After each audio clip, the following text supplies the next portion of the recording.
अस्सलामुअलैकुम। मेरा नाम शेख अकबर है। मैं मुम्ब्रा शहर में रहता हूँ। मुम्ब्रा जो एक बहुत ही अच्छा शहर था, जिसे अभी बहुत ही बेकार बना दिया गया है प्रशासन द्वारा।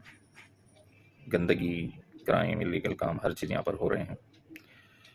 ऐसे ही एक मामले के बारे में मैं यहाँ पर बोलूँगा, और वो बड़ा ही गंभीर मामला है। अभी इस पिछले महीने सितंबर में 13 सितंबर 2023 के रोज़ मैं अपनी बच्ची को पोलियो का डोज देने के लिए ले गया था। तो मैंने देखा, हमेशा की तरह जहाँ पर सेंटर लगता है यूनिवर्सल हॉस्पिटल के सामने, हमेशा की तरह गंदगी, घान, कीचड़ सब वहाँ पर मौजूद था। और वहीं पर ही छोटे छोटे मासूम बच्चों को, गोद के बच्चों को जो पैदा हुए कुछ महीनों के, उन बच्चों को वहीं पर ही उस गंदगी के पास ठाणे महानगर पालिका पोलियो लगाता है और दूसरे जो डोज है, इंजेक्शन है, वो देता है उसी गंदगी के पास बैठकर।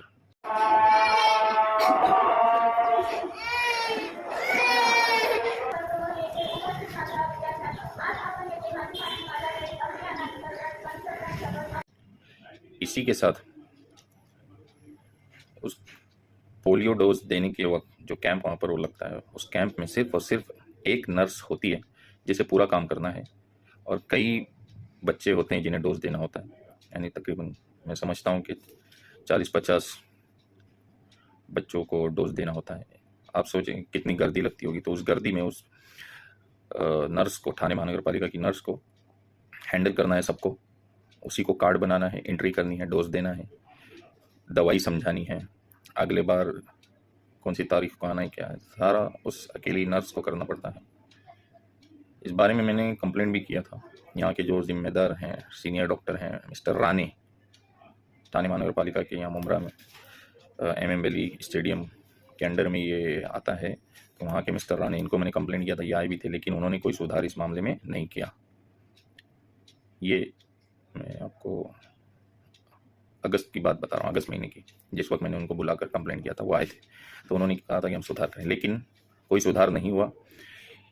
यहाँ तक के सितंबर के महीने, पिछले महीने जो गुजरा, सितंबर का महीना, 13 तारीख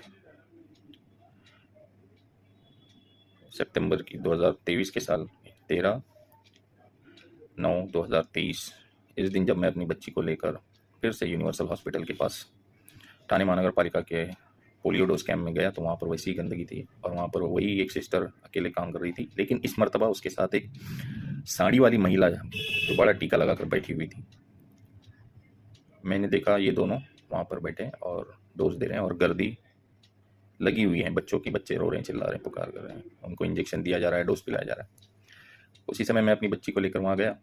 वहाँ पर मैंने अपनी बच्ची को, जब उस सिस्टर के पास मेरा नंबर आया, सिस्टर ने मेरा कार्ड लिया और उस साड़ी पहनी हुई लेडी को, जो काली साड़ी, कलर की साड़ी पहनकर बड़ा टीका लगाकर बैठी हुई थी, मुझे नहीं लगता कि वो पढ़ी लिखी थी, तो डोज देने का काम वो साड़ी वाली औरत कर रही थी, काली साड़ी में जो बैठी हुई थी।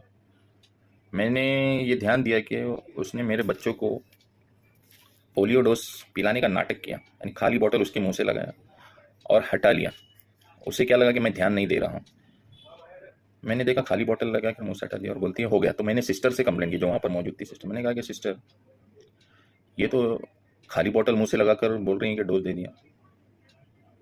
तो कुछ पल के लिए सिस्टर भी थोड़ा परेशान हुई, कहा कि अच्छा, वो बोतल ख़त्म हो गई है, पोलियो का डोज ख़त्म हो गया है, अगली बार 2-4 दिन में आना तो मैं पिला दूंगी। ये मुझसे सिस्टर ने कहा। फिर अचानक से उस सिस्टर को क्या समझ में, वहाँ पर एक बड़ी बोतल रखी हुई थी जिसमें पीली कलर की दवा थी, शायद वो विटामिन की दवा मुझे, तो वो सिस्टर ने वो उठाकर मेरी बच्ची को पिला दी। मेरी बच्ची को पिला दिए तो मैंने उनसे पूछा, सिस्टर क्या है? तो कहा कि ये पोलियो जो डोज होता है उसका ऑल्टरनेट है, उसका बदल है, तो अब आपको पोलियो का डोज लेने के लिए आने की ज़रूरत नहीं है। तो मैंने कहा ये है क्या? तो बोले विटामिन है, उसमें पोलियो का डोज मिला हुआ है। मुझे इस तरीके से, मैंने ऐसा कैसा पोलियो का डोज विटामिन में मिला कर दे रहे हैं? तो कहा कि नहीं, आपका बच्चे का हो गया, आप जा सकते हैं, आप अभी अगले महीने आना। तो मैं बड़ा परेशान हुआ, लेकिन ठीक है, उस वक्त वहाँ पर इतनी गर्दी थी, रास्ता मैं थोड़ा कंफ्यूज था। मैंने वहाँ से एक दूसरी सिस्टर को फ़ोन लगाया, उनसे बात किया, तो उन्होंने मुझसे वो कार्ड का फ़ोटो मंगाया व्हाट्सएप पर। मैंने उनको व्हाट्सएप पर वो फ़ोटो भेजा,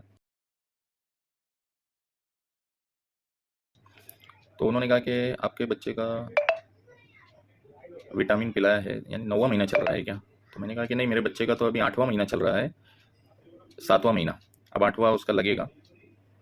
तो वो सिस्टर ने कहा कि फिर उसको विटामिन कैसे दिया, विटामिन तो 9वें महीने में देते हैं।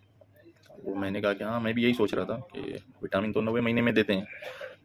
तो कहा कि नहीं, आप बात करो उनसे, वो आपको बराबर देंगी रोज़। ये कहकर वो सिस्टर ने मेरा फ़ोन रख दिया। तो मैं बड़ा कंफ्यूज था, मुझे इत्मीनान नहीं हुआ, क्योंकि मासूम बच्चे का मामला है, कुछ भी हो सकता है।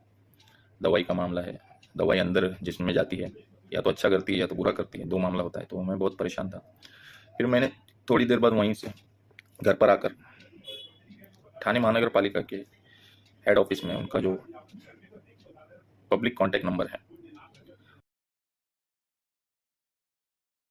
उस पर मैंने कॉल किया। तो वहाँ पर कॉल लगा, मेन वहाँ पर जो उनका मेन रहता है। फिर वहाँ से मुझे पूछा कि आपको कौन से डिपार्टमेंट में बात करनी है। तो मैंने कहा कि मुझे आरोग्य विभाग में, वैद्यकीय आरोग्य विभाग में, मेडिसिन डिपार्टमेंट में बात करनी है, मेडिसिन मेडिकल डिपार्टमेंट। तो उन्होंने वहाँ पर मेरा कॉल डाइवर्ट किया। वहाँ से एक लेडी ने फ़ोन उठाया, जो ये पूरे मामले को, पूरे कैंप को, डोज, पोलियो के डोज देने को की माहिर थी, कैंप को हैंडल करती थी, जो भी है। ठाणे महानगर पालिका हेड ऑफिस में वो बैठी हुई थी। उनसे मेरी बात हुई। मैंने उनसे कहा, मैडम ऐसा ऐसा हुआ है, मेरे बच्चे को अभी 7वां महीना ख़त्म होने पर है, तो विटामिन दे दिया है और पोलियो डोज नहीं दिया। तो उन्होंने भी कहा कि विटामिन तो 9वें महीने में दिया जाता है, 7वें महीने में आपकी बच्ची को विटामिन कैसे दिया? और मैंने उनसे ये भी कहा कि वो पोलियो डोज ख़त्म हो गया था, उन्होंने पोलियो डोज नहीं दिया है, उसके बदल में मेरे बच्चे को विटामिन पिलाया और कहा है कि अब पोलियो डोज की ज़रूरत नहीं है, ये काफ़ी है। तो उन्होंने कहा कि नहीं नहीं, ये ऐसा नहीं है, सही नहीं है। कहा कि मैं आपको वापस फ़ोन करती हूँ, और फ़ोन मेरा रख दिया। फिर थोड़ी देर बाद मुझे उस सिस्टर का फ़ोन आया, जिन्होंने मेरी बच्ची को, जो यूनिवर्सल हॉस्पिटल से, जो कैंप में बैठी हुई थी, उन्होंने मुझसे बात की। कहा कि नहीं भाई, आपका हो गया, ऐसा है, वैसा है, सब हो गया, पिला दिया हमने। कहा कि फिर उन्होंने वही कहा कि वो विटामिन का ही दवा, वो पोलियो का भी है। फिर थोड़ी देर बाद फिर ठाणे महानगर पालिका से उस लेडी का फ़ोन आया, जिन्होंने मुझसे बात की थी हेड ऑफिस से। कहा कि आपकी बात हो गई? कहा कि हाँ, मेरी बात हो गई, लेकिन वो तो वही बोल रही है कि वो विटामिन की दवा ही बच्चे को देनी थी, और आप बोल रहे हो कि विटामिन की दवा 9वें महीने में दी जाती, तो 7वें महीने में कैसे दी? और पोलियो डोज सिर्फ खाली बोतल मुंह में लगा करके उन्होंने कहा कि पोलियो डोज हो गया, उस लेडीज़ ने कहा। तो यानी पोलियो डोज पिलाने का नाटक किया जा रहा है, और बच्चों को पोलियो डोज नहीं दिया जा रहा है, ये वहाँ पर चल रहा है। और मेरे बच्चे के साथ मैंने सामने सामने मेरी आंखों से देखा है। तो आके नहीं नहीं, ऐसा नहीं है, मैं इस मामले में इंक्वायरी करती हूँ और आपको फिर मैं बाद में कॉल करूँगी। तो आज तकरीबन 15-20 रोज से ज़्यादा हो गए हैं, अब तक हेड ऑफिस से मुझे कोई फ़ोन नहीं आया, और किसी डिपार्टमेंट ने, ना ही मिस्टर राणे जो यहाँ के इंचार्ज हैं, हमारे इलाके के जो कैंप लगते हैं पोलियो डोज के, उसके इंचार्ज हैं, ना उनका अब तक कोई फ़ोन आया, ना कोई किसी ने मुझे कांटेक्ट में लिया। मैं अब तक परेशान हूँ कि आखिर मेरे बच्चे को पोलियो डोज नहीं दिया गया। ऐसा मुझे लगता है अब के कितने बच्चों को नहीं दिया जाता होगा। यही नहीं, कुछ महीने पहले जब मैं प्राइवेट में अपनी बच्ची की दवाई लेने के लिए गया था, तो वहाँ पर डॉक्टर ने मुझे ऑफर किया था कि आप प्राइवेट से पोलियो डोज लो। तो मैंने पूछा कि मेरा डोज बच्चे को तो हम लोग ठाणे महानगर पालिका के कैंप से दिला रहे हैं डोज। तो उन्होंने कहा कि नहीं, वो लोग कम देते हैं, वहाँ पर वो डोज पूरा नहीं दिया जाता है, वो लोग कम देते हैं, इसलिए आपको चाहिए कि आप प्राइवेट में वो डोज लो, ताकि बच्चा स्वस्थ रहे। तो मुझे वो बात याद आई, मैंने कहा वो कम देते नहीं, या तो दे ही नहीं रहे हैं, बल्कि खाली बोतल मुंह पर लगाकर बोलते हैं कि हो गया, डोज पिला दिया। इस तरीके का गंभीर मामला चल रहा है यहाँ ठाणे महानगर पालिका के जो पोलियो डोज के कैंप वगैरह में। यानी ये गंभीर मामला है कि बच्चों को पोलियो डोज नहीं दिया जा रहा है। दूसरे जो डोज हैं, रूबेला है, ये है, वो है, फलाना, जो कोई काम के नहीं है, जो बीमारियां है ही नहीं यहाँ पर, उनके लिए बहुत जोर दिया जाता है। लेकिन जो असल पोलियो डोज यहाँ पर मिलना चाहिए, जो मुमरा के अंदर गंदगी है, जिसकी वजह से गंदगी के कीटाणुओं के जरिए बच्चा कमज़ोर होता है और उसको पोलियो होता है कमज़ोरी से, तो वो डोज देने चाहिए, वो डोज ही नहीं दिए जा रहे हैं। मुसलमानों के साथ ये भेदभाव किया जा रहा है। मेरा यही कहना है, यही मानना है कि एक तो मुसलमानों को बदनाम किया जाता है कि ये डोज नहीं लेते हैं, और जब डोज लेने जाते हैं तो ये डोज नहीं देते हैं, देने का नाटक करते हैं, और हमारे बच्चों को पोलियो डोज से वंचित रख रहे हैं, महरूम रख रहे हैं। यानी ठाणे महानगर पालिका को कोई फ़र्क नहीं पड़ता है, हम मुमरा वाले और हमारे बच्चे गंदगी से, पोलियो से, बीमारी से मर जावे, ये अपना भ्रष्टाचार कर रहे हैं। इस मामले में बहुत ही गंभीर इंक्वायरी होनी चाहिए। मैं अब भी परेशान हूँ, मैं अब भी फ़िक्रमंद हूँ, चिंतित हूँ। मेरे बच्चे को जो विटामिन बे टाइम दे दिया गया है उसके बारे में, और जो पोलियो डोज़ नहीं दिया गया है, पिलाने का नाटक किया उसके बारे में। पता नहीं और कितने बच्चों को इन लोगों ने पोलियो डोज़ पिलाया है या नहीं पिलाया है, या कम पिलाया है, या पिलाने का जो नाटक किया है, जो चल रहा है ये सारा भ्रष्टाचार। तो ये क्या है, इसकी पूरी इंक्वायरी होनी चाहिए, जांच होनी चाहिए, और इस पर कार्रवाई होनी चाहिए, इस पर एक बड़ा एक्शन होना चाहिए, ताकि लोगों की जान से जो खेला जा रहा है ठाणे महानगर पालिका के आरोग्य विभाग द्वारा, वैद्यकीय आरोग्य विभाग द्वारा और उनके लोगों के द्वारा, रोका जाना चाहिए।